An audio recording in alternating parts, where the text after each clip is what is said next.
कक्षा 12 मैथमेटिक्स। छात्रों, आज हम अध्याय 5 स्टार्ट करते हैं।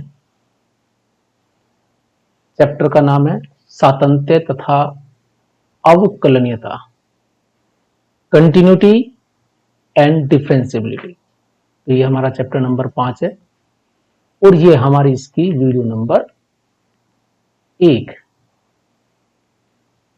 तो पहली video continuity and differentiability, chapter number 5। हम कक्षा 11 में लिमिट पढ़ा चुके। आप कक्षा 11 की वीडियो जो पढ़ी हुई हैं लिमिट की, सबसे पहले उन्हें जरूर देखें। आपको लिमिट निकालनी अवश्य आनी चाहिए। किसी फलन अगर हमें कोई दिया हुआ है तो उसकी लिमिट किस प्रकार निकालते हैं, उसमें अच्छी तरह मैंने उसमें आपको बताया गया है। तो सबसे पहले बेसिक बात, आपको लिमिट निकालनी आनी चाहिए। कंटिन्यूटी के लिए लिमिट की एक शर्त है, इसलिए जरूर अब उसे अच्छी तरह पढ़ लें। तो अब हम आते हैं कंटिन्यूटी है क्या।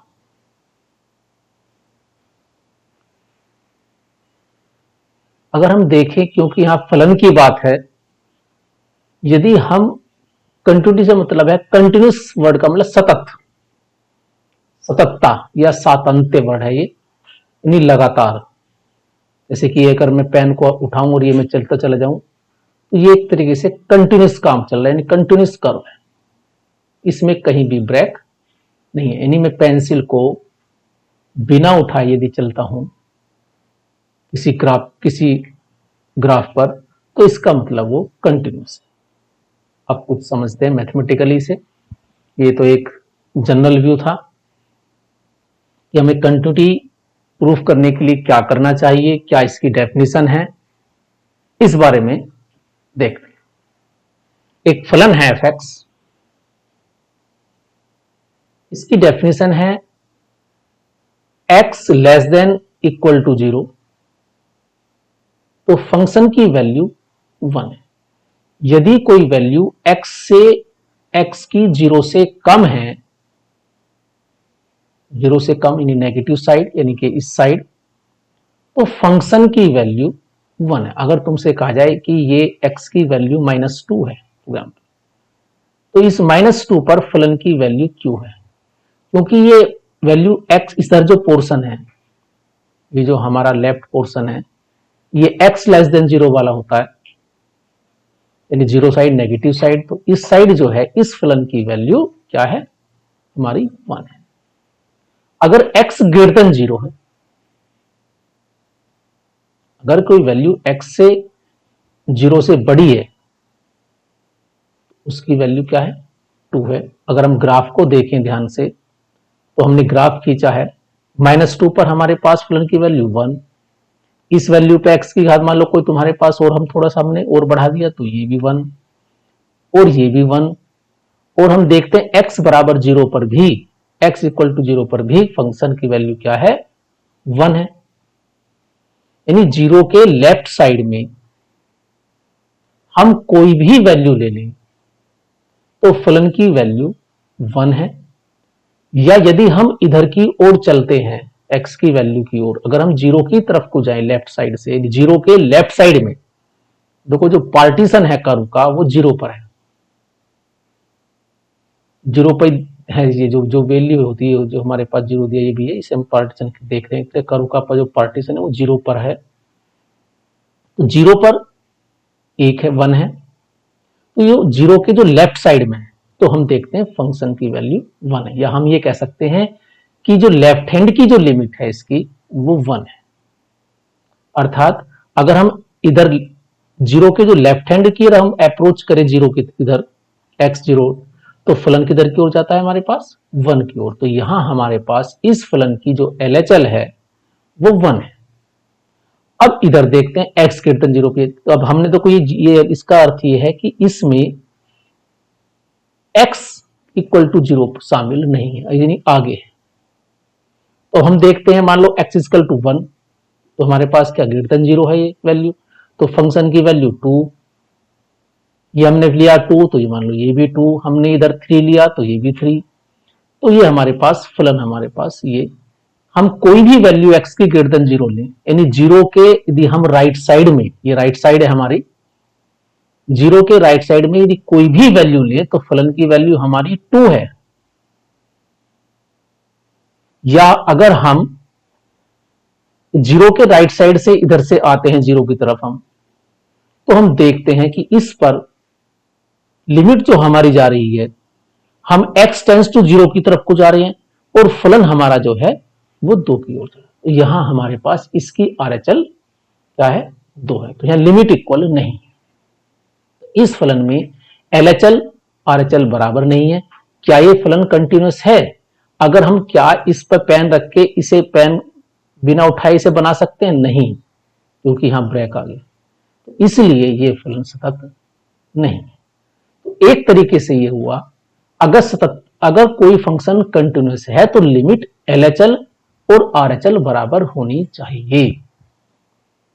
जिस पॉइंट पर हम सातत्य देख रहे हैं, 0 पे हमने चेक करी है यहां हमारा, तो इस पॉइंट पर हम देखते हैं कि यहां LHL 1 है, RHL 2 है, लिमिट अलग अलग है 0 पर, तो ये 0 पर कंटिन्यूअस नहीं है। तो एक तरीके से ये हुआ कि हमारे पास लिमिट अगर बराबर नहीं है तो फलन सतत नहीं हुआ।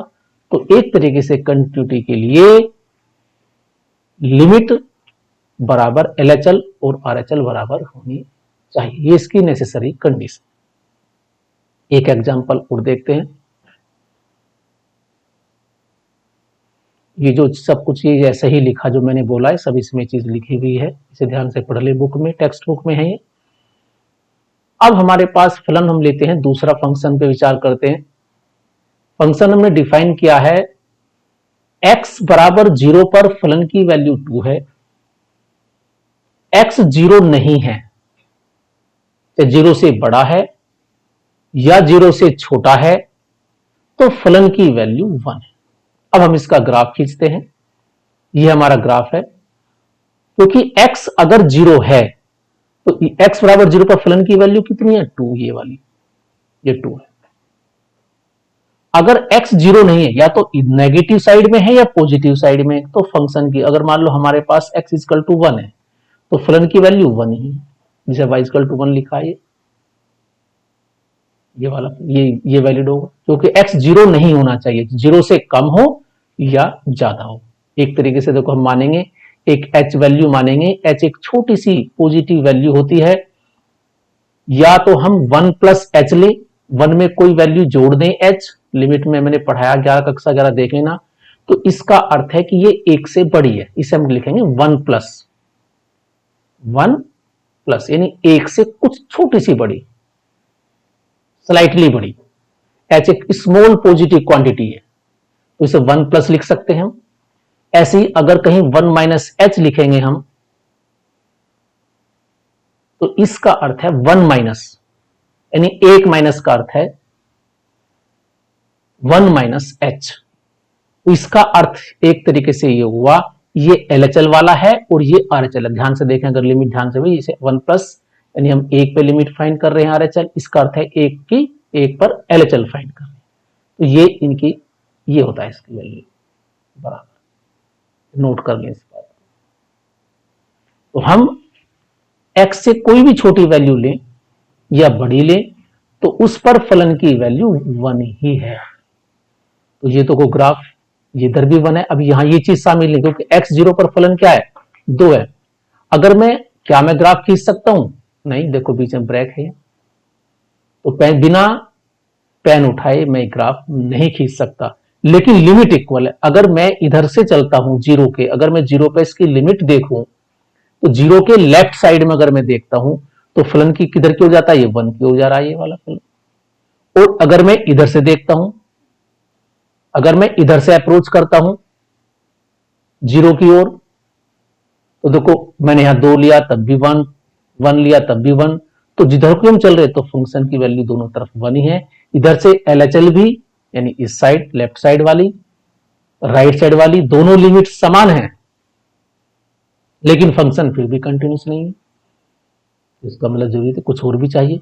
तो ये हमारे पास, क्योंकि देखो यहाँ फलन की वैल्यू x बराबर 0 पे, क्योंकि हम 0 पे ट्राई कर रहे हैं कि फंक्शन कंटिन्यूस है या नहीं है, जहां ब्रेकेज है, जहां पार्टीशन है, तो x बराबर 0 पर तो फलन की वैल्यू 2 है, लेकिन लिमिट सेम है। तो लिमिट बराबर होना भी कोई फंक्शन की के लिए हमें एक कंडीशन और लगानी पड़ेगी, उसे फलन की वैल्यू भी बराबर होनी चाहिए। तो यहां लिमिट समान है लेकिन फलन की वैल्यू अलग है। 0 पे देखो x बराबर 0 पर 2 है, लेकिन लिमिट 0 पर क्या है, 1 है, 1 आ रही है।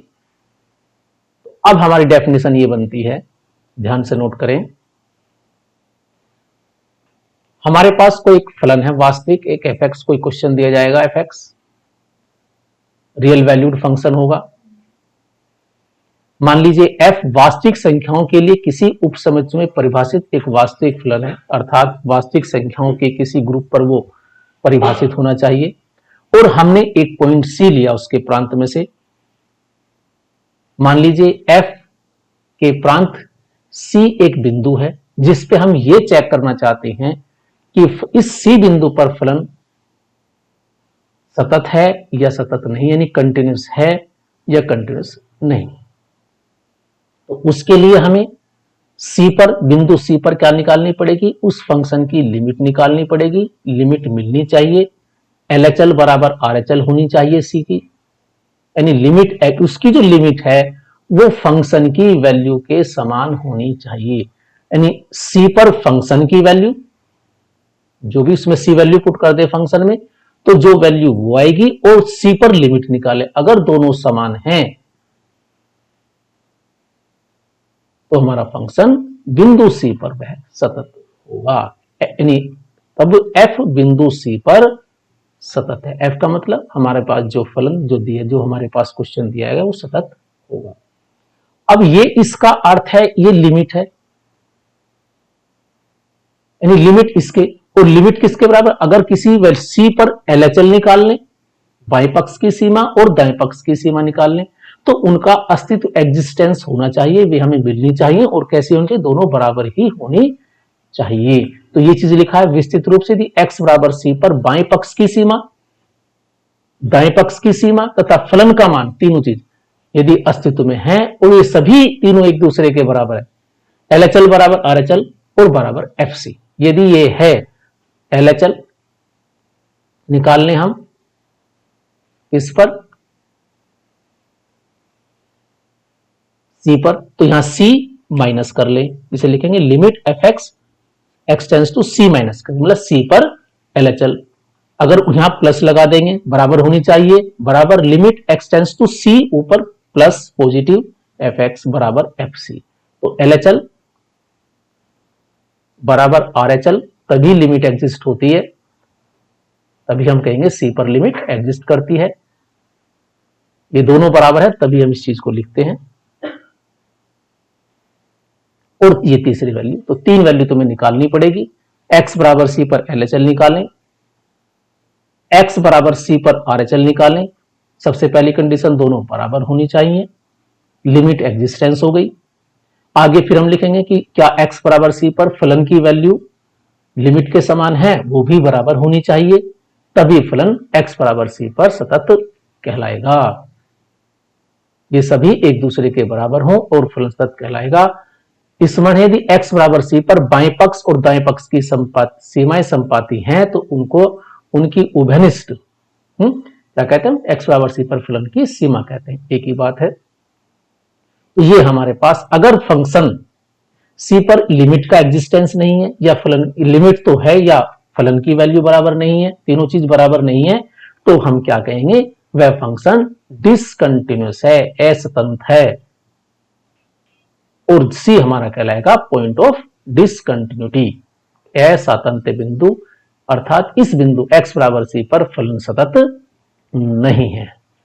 तो ये थी हमारी सततता की डेफिनेशन। इस वीडियो को ध्यान से देखें तो हमारे पास, अगर हमें कोई फंक्शन सतत दिखाना है तो फंक्शन पर डिपेंड करता है, सबसे पहले हम लिमिट निकालें। लिमिट किस प्रकार निकालनी है, ये कक्षा 11 में तुम सीख चुके, आती होगी, अगर नहीं तो वीडियो देख लें। और इसमें एक एक्स्ट्रा पॉइंट और जुड़ गया, उस फलन की वैल्यू हमें निकालनी है। तो एक तरीके से ये लिमिट के ही क्वेश्चन है। अगर किसी पर लिमिट निकालनी आती है तो ये एक्सरसाइज बहुत आसान है। तो छात्रों, सबसे पहले कक्षा 11 का जो लिमिट का जो चैप्टर है उसे अच्छी तरह पढ़ लें और इसे फिर देखें। Thank you, have a nice day.